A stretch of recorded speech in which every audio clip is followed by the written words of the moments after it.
Hi welcome to the review with Mahwash. आज इस ड्रामे का हम रिव्यू और रिकैप करने जा रहे हैं। उसका नाम है मुबारक हो बेटी हुई है और आज हम मुबारक हो बेटी हुई है की 14th एपिसोड का रिव्यू और रिकैप करेंगे। इस एपिसोड में जो सबसे अच्छा सीन मुझे लगा वो पर्सनली वो सीन लगा जिसमें जो सबूर अली का जो किरदार है, जो सबसे छोटी बेटी है नाहिद की, वो सॉर्ट ऑफ टॉक बैक करती हैं इकरा के जो रिश्ते के लिए लोग आए हुए होते हैं उनसे, और वो उनको बहुत क्लियर कट मानों में और बहुत क्लियर कट अल्फाज में बहुत सारी बातें कह देती हैं कि जो सच्चाई है और वो यही है कि नाहिद ने अपने हस्बैंड से अलहदगी क्यों ली थी, क्योंकि उनके फादर उनको डिजर्व नहीं करते थे। नाहिद ने अपनी बच्चियों के लिए एक बेहतर मुस्तकबिल के लिए वो घर छोड़ा था, और इस पे जो है वो रिश्ते वाले बहुत स्कैंडलाइज हो जाते हैं। ओ माय गॉड, ये तो इतनी अजीबोगरीब बात हो गई, और छोटी बेटी की जबान इतनी खराब है तो बड़ी बेटी की कितनी खराब होगी, एटसेट्रा एटसेट्रा एटसेट्रा। आपने वो सीन देख ही लिया होगा, सो मैं बहुत ज्यादा उसकी डिटेल में मजीद नहीं जाऊंगी। Another great thing that I loved about the scene was that वो अपने भाई को बड़ी पोलाइटली कह देती हैं कि ठीक है, आप आइंदा इस तरह का कोई मेरे ऊपर एहसान ना करें। And that was like a really good burn. I mean बहुत अच्छे से,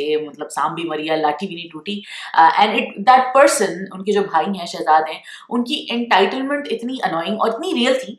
ऐसा होता है कि जो लोग जिंदगी में आपके कभी काम नहीं आते वो ऐसे मौकों पे फौरन आके जो है ना वो अब्बा जी बन जाते हैं।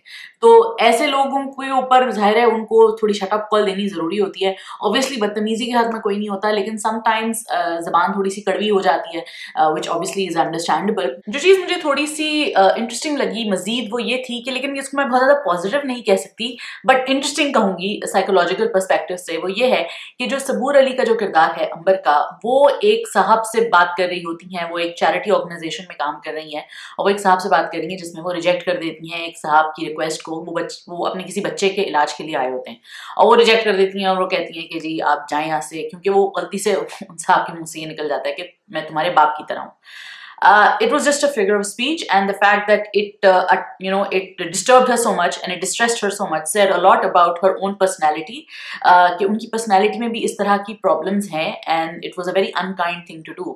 So sometimes when we face a lot of unkindness in our own lives, कभी कभी हम realize नहीं करते, हम भी unkind हो जाते हैं। और ये चीज़ शायद हमें नाहिद के किरदार में थोड़ी सी बेहतर नजर आती है कि नाहिद का जो कैरेक्टर है या जो नाहिद की personality है, वो जबान दराजी उस तरह नहीं करती, वो रिजॉइंडर उस तरह नहीं देती, बल्कि सबके साथ अच्छा बर्ताव ही रखती है, लेकिन वो जो उसको करना होता है वो करती रहती है। But that's a very difficult path. So I guess the choice is it is about whether how difficult you want to be as a result of the difficulty that you have faced in your life, और आप जो है वो अंबर की तरह सबको रोनते हुए चले जाएं और आप इस चीज के बारे में इंसाइट ना लाएं अपने दिमाग में कि आपने ऐसा क्यों बिहेव किया है। आफ्ताब जो थे, जो किरदार नाहिद की जिंदगी में एक आया था, जिन्होंने उनको शादी की पेशकश की थी और नाहिद ने इस शादी से इनकार कर दिया था। इनिशियली मुझे ये चीज इसलिए ऑड लगी थी कि क्या हो जाता अगर वो शादी कर लेती, लेकिन I think that the point eventually became that it's okay to be a single mother.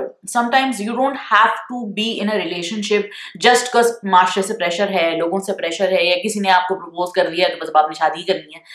I think it was very important in terms of that plot line where she decided not to be with that person, where she decided she would not get married. I think उसकी अच्छी चीज जो हमने ये देखी as a result of that storyline वो ये थी कि नाहिद ने अकेले ही अपने बच्चों को पाला, अकेले ही उनकी परवरिश की, अकेले ही उनको पाल पोस के बड़ा करके अच्छा इंसान बनाया।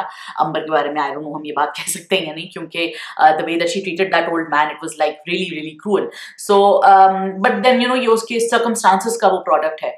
सो इन सर्कमस्टांसेस में जो प्रोडक्ट्स हम बन जाते हैं, कुछ चीजें हमारे मतलब कंट्रोल में होती हैं कि हम अपने बच्चों को कैसी तालीम दे रहे हैं, और कुछ चीज़ें हमारे कंट्रोल में नहीं होती, उनकी अपनी यूनिक पर्सनैलिटीज होती हैं।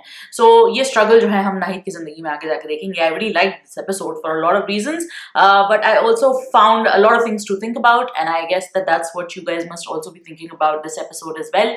Let me know what you think. You can catch detailed reviews on patari.pk. If you're watching this video on Facebook, please like our Facebook page. If you're watching this on YouTube, don't forget to click on subscribe. Take care. Have a nice day. Khuda Hafiz.